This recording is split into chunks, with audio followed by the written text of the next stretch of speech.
Menjelang Olimpiade Paris 2024, para atlet bulu tangkis Indonesia mengungkap strategi rahasia mereka. Namun, apakah ini cukup untuk menghadapi persaingan sengit yang menanti?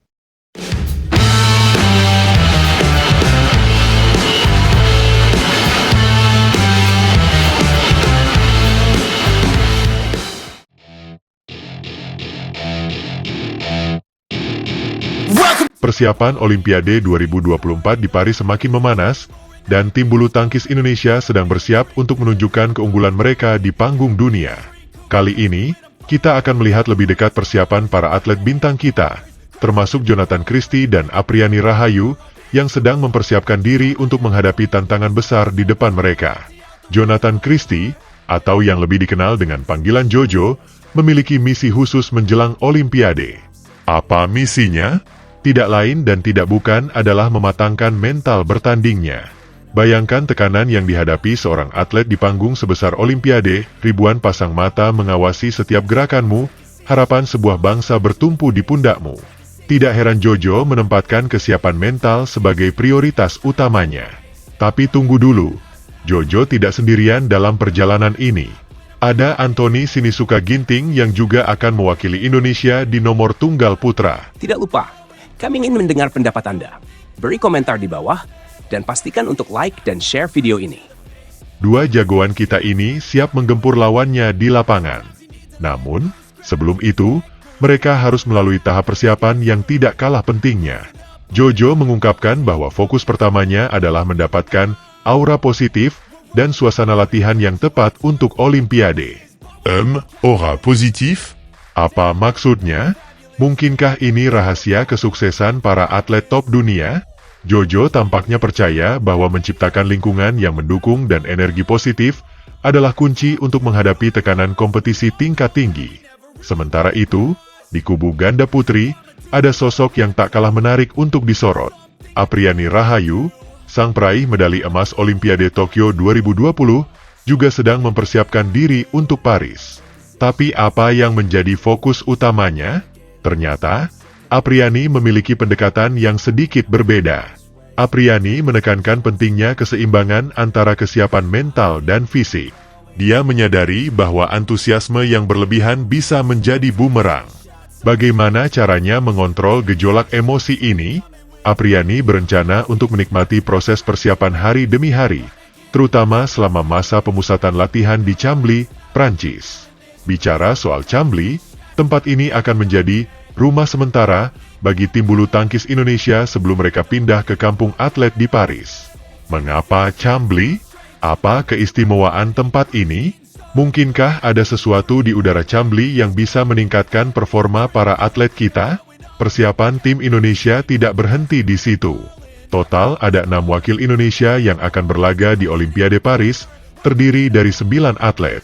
Selain Jojo, Ginting, dan Apriani, ada juga Gregoria Mariska Tunjung di tunggal putri, pasangan Fajar Alfian Muhammad Rian Ardianto di ganda putra, Apriani yang berpasangan dengan Siti Fadia Silva Ramadhanti di ganda putri, serta Rino Frivaldi Pitahaning Tias Mentari di ganda campuran. Namun, persaingan di Olimpiade Paris tidak akan mudah. Bayangkan, ada 173 atlet dari 49 negara yang akan berjuang memperebutkan medali. Setiap negara pasti mengirimkan atlet terbaik mereka. Lalu, bagaimana peluang Indonesia di tengah persaingan sengit ini? Yang menarik, ada beberapa juara bertahan yang kembali lolos kualifikasi, termasuk Victor Axelsen dari Denmark, Chen Yufei dari China, dan Li Yang Wangchilin dari Taiwan. Belum lagi ada Huang Dongping, peraih emas ganda campuran, yang kini bermain dengan pasangan baru. Apakah mereka akan mempertahankan gelar? Atau akankah ada kejutan dari para penantang baru?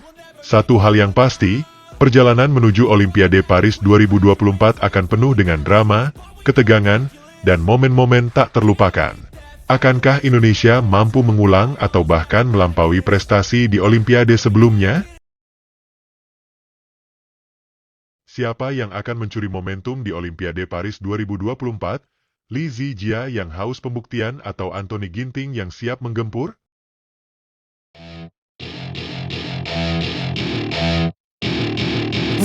Dunia bulu tangkis sedang bersiap untuk pertunjukan terbesar tahun ini, Olimpiade Paris 2024. Salah satu nama yang mencuri perhatian adalah Li Zijia, si tunggal putra Malaysia yang kini menduduki peringkat 7 dunia. Tapi tunggu dulu, jangan berpikir ini akan menjadi perjalanan mudah baginya. Bayangkan saja, dengan posisinya saat ini, Li Zijia bisa menghindari bertemu lawan-lawan tangguh seperti Viktor Axelsen atau Si Yuqi di awal kompetisi. Kedengarannya menguntungkan, bukan? Tapi jangan terlalu cepat bersorak.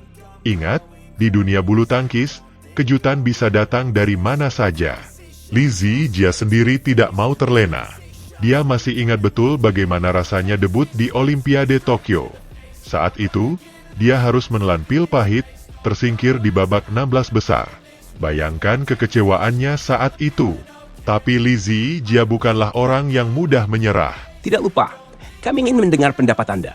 Beri komentar di bawah, dan pastikan untuk like dan share video ini. Justru, dia menjadikan pengalaman itu sebagai batu loncatan.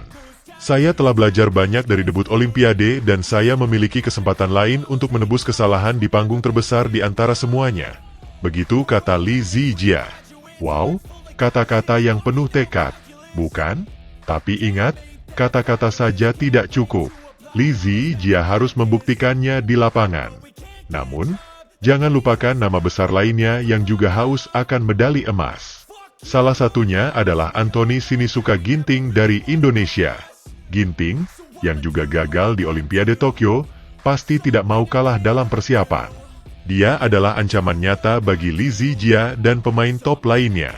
Bicara soal Ginting, dia juga punya cerita sendiri.